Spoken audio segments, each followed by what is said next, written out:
അവസാന പിടിവള്ളി വരെ ആ പ്രിഡേറ്ററെ, വേട്ടക്കാരനെ ചേർത്ത് പിടിക്കാൻ കോൺഗ്രസിനെ നിർബന്ധിതനാക്കിയ ആ സ്വാധീന ശക്തിയിലേക്കാണ് ഇനി പോകേണ്ടത്. ഉച്ചയ്ക്ക് ശേഷം 2:22 മുൻകൂർ ജാമ്യ ഹർജി തള്ളുന്നു. 2:25 കോൺഗ്രസ് രാഹുലിനെ പുറത്താക്കിക്കൊണ്ടുള്ള വാർത്താക്കുറിപ്പ് ഇറക്കുന്നു. അവസാന നിമിഷം വരെ രാഹുലിനെ ചേർത്ത് പിടിക്കാൻ പാർട്ടിയെ നിർബന്ധിതമാക്കിയതാര്? കോൺഗ്രസിനെ വരിഞ്ഞുമുറുക്കിയ പൊളിറ്റിക്കൽ ക്രൈം സിൻഡിക്കേറ്റിന്റെ തലവനാര്? മുതിർന്ന നേതാക്കളെ പോലും വരുതിക്ക് നിർത്താൻ കെൽപ്പുള്ള ഈ മാഫിയയ്ക്ക് വെള്ളവും വളവും നൽകുന്നതാര്? അതിവേഗമുയർന്ന് അതേ വേഗത്തിൽ താഴേക്ക് വീണ രാഹുൽ മാങ്കൂട്ടത്തിലിന്റെ പതനം കാലത്തിന്റെ ഒരു അനിവാര്യത കൂടിയാണ്. കാരണം അത് രക്തത്തിൽ എഴുതപ്പെട്ട ചോര പൊടിഞ്ഞ ഒരാത്മാവിനുള്ള നീതി കൂടിയാണ്. സത്യമേവ ജയതേ.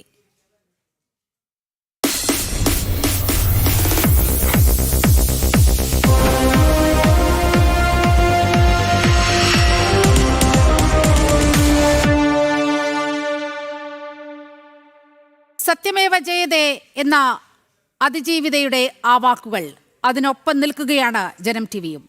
ഈ ചർച്ചയിൽ അതിഥികളായി പങ്കെടുക്കുന്നത് BJP പ്രതിനിധി അഡ്വക്കേറ്റ് ഗോപാലകൃഷ്ണൻ, നിയമവിദഗ്ധൻ അഡ്വക്കേറ്റ് കെ രാംകുമാർ, കോൺഗ്രസ് പ്രതിനിധി അഡ്വക്കേറ്റ് തൗഫീഖ് രാജൻ, ഇടത് നിരീക്ഷകൻ ജലീൽ പുനലൂർ എന്നിവരാണ്.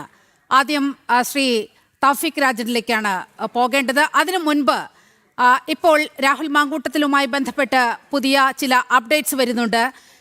കാസർകോട്ടെ ഹോസ്ദുർഗ് കോടതിയിലേക്ക് രാഹുൽ മാങ്കൂട്ടത്തിലിനെ എത്തിക്കുന്നു എന്ന വിവരം വരുന്നു. കീഴടങ്ങാൻ വരുന്നു എന്ന വിവരം പുറത്തു വരുന്നുണ്ട്. അനഘ ചേരുന്നുണ്ട്. അനഘ, ഇത് അറസ്റ്റാണോ കീഴടങ്ങലാണോ? എന്താണ് ഹോസ്ദുർഗ് കോടതി പരിസരത്ത് നിന്നും നമുക്ക് ലഭ്യമാകുന്നത്?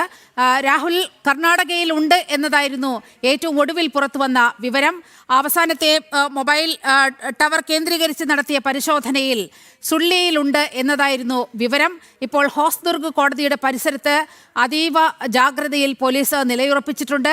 ഒട്ടേറെ ആളുകളുണ്ട്. നാടകീയ നീക്കങ്ങൾ അവിടെ നടക്കുന്നുണ്ട്. എന്താണ് നമുക്ക് ലഭ്യമാകുന്ന ഏറ്റവും പുതിയ വിവരങ്ങൾ അനഘ? നീലിമ, കാസർഗോഡ് ഹോസ്ദുർഗ് കോടതി പരിസരത്ത് വൻ പോലീസ് സന്നാഹമാണ് ഉള്ളത് എന്നുള്ളതാണ്. അതായത് ഏതെങ്കിലും ഘട്ടത്തിൽ രാഹുൽ മാങ്കൂട്ടത്തിൽ ഈ കോടതിയിൽ എത്തുകയാണെങ്കിൽ പോലീസ് പിടികൂടുക, അതായത് രാഹുൽ കീഴടങ്ങി എന്ന് പറയുന്നത് സേനയ്ക്ക് ഒന്നാകെ നാണക്കേടുണ്ടാക്കുന്ന കാര്യമാണ്. അതുകൊണ്ട് തന്നെ രാഹുലിന്റെ കൂടി വേണ്ടിയാണ് പോലീസ് കോടതിക്ക് പരിസരത്ത് പഠിച്ച് അല്ലെങ്കിൽ വിന്യസിപ്പിച്ചിരിക്കുന്നത് എന്നാണ് നമ്മൾ മനസ്സിലാക്കുന്നത്. നേരത്തെയൊക്കെ തന്നെ ഇത്തരത്തിൽ ഈ ഒരു സാഹചര്യം, ജാമ്യം അപേക്ഷ തള്ളിയത് കൊണ്ട് തന്നെ കർണാടകയിലാണ് രാഹുൽ ഉള്ളത് എന്നുള്ളൊരു വിവരം കൂടി പുറത്തു വന്നിരുന്നു. ആ സാഹചര്യം കണക്കിലെടുത്തുകൊണ്ടാണ് ഏതെങ്കിലും വിധത്തിൽ രാഹുൽ ഈ ഹോസ്ദുർഗ് കോടതിയിൽ എത്താനുള്ളൊരു സാധ്യത കൂടി ഇവിടെ അന്വേഷണ സംഘം പറയുന്നുണ്ട്. അതുകൊണ്ടാണ് ഈ ഹോസ്ദുർഗ് കോടതിക്ക് മുന്നിൽ ഈ പോലീസ് സന്നാഹം ഇവിടെ ഇപ്പോൾ നിലയുറപ്പിച്ചിരിക്കുന്നത് എന്നുള്ളതാണ്. അതായത് രാഹുൽ നേരിട്ട് കോടതിയിൽ എത്താനുള്ളൊരു സാധ്യത പറയുന്നുണ്ട്. മറ്റൊന്ന് വക്കീൽ മുഖാന്തരം മജിസ്ട്രേറ്റിന് മുന്നിൽ ഇത്തരത്തിൽ ഈ കോടതി സമയം കഴിഞ്ഞൊരു സാഹചര്യം കൂടിയുണ്ട്. അങ്ങനെ എല്ലാ രീതിയിലും രാഹുൽ ഒരു ഘട്ടത്തിൽ, അതായത് ഈ സമയം ഈ കോടതിയിലേക്ക് എത്താനുള്ളൊരു സാധ്യത കൂടി അന്വേഷണ സംഘം പറയുന്നുണ്ട്. അതുകൊണ്ട് തന്നെ രാഹുൽ എത്തുകയാണെങ്കിൽ കീഴടങ്ങുന്നതിന് മുൻപ് തന്നെ രാഹുലിനെ പിടികൂടി എന്ന് പറയുന്നതിന് വേണ്ടിയാണ് അത്ര ഉന്നത പോലീസ് ഉദ്യോഗസ്ഥരടക്കം ഈ ഹോസ്ദുർഗ് കോടതി പരിസരത്ത് ഇപ്പോൾ വിന്യസിപ്പിച്ചിരിക്കുന്നത് എന്നുള്ളതാണ്. പക്ഷെ ഈ നിമിഷം പറയും രാഹുൽ ഈ ഭാഗത്തേക്ക് അല്ലെങ്കിൽ മറ്റ് ആളുകളൊന്നും തന്നെ ഈ ഭാഗത്തേക്ക് ഇല്ല എന്നുള്ളതാണ്. എന്തായാലും ഇപ്പോൾ ഇവിടെ വലിയ പോലീസ് സന്നാഹമുണ്ട്. രാഹുൽ കീഴടങ്ങാൻ എത്തുകയാണെങ്കിൽ പിടികൂടാൻ വേണ്ടിയുള്ള പോലീസ് സന്നാഹമാണ് ഇവിടെ ഒരുക്കിയിരിക്കുന്നത് എന്നുള്ളതാണ്. എന്തായാലും ഇതൊക്കെ തന്നെ സൂചനയാണ്, ഹോസ്ദുർഗ് കോടതിയിൽ എത്തിയേക്കും എന്നുള്ളൊരു സൂചനയാണ്.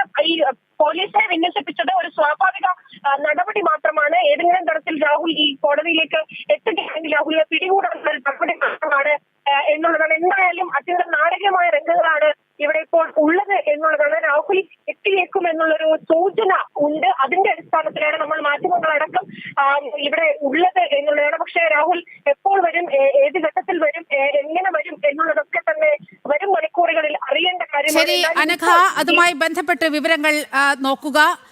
കൂടുതൽ അപ്ഡേറ്റ്സ് വരുന്ന മുറയ്ക്ക് അനഘയിലേക്ക് എത്താം. ഇപ്പോൾ നമ്മൾ ജനം ഡിബേറ്റിലേക്ക് തിരികെ വരികയാണ്. ആദ്യം നിയമവിദഗ്ധൻ അഡ്വക്കേറ്റ് കെ രാംകുമാറിലേക്ക് പോകാം. അഡ്വക്കേറ്റ് രാംകുമാർ സർ, ഇത് എത്രത്തോളം ഗൗരവമുള്ള ഒരു കേസാണ്? ഇന്നിപ്പോൾ തിരുവനന്തപുരത്തെ സെഷൻസ് കോടതി തിരുവനന്തപുരം സെഷൻസ് കോടതി മുൻകൂർ ജാമ്യം നിഷേധിച്ചിരിക്കുന്ന അവസ്ഥയുണ്ട്. പാർട്ടിയിൽ നിന്നും പുറത്താക്കുന്ന സാഹചര്യമുണ്ട്. എത്രത്തോളം ഗുരുതരമാണ് ഈ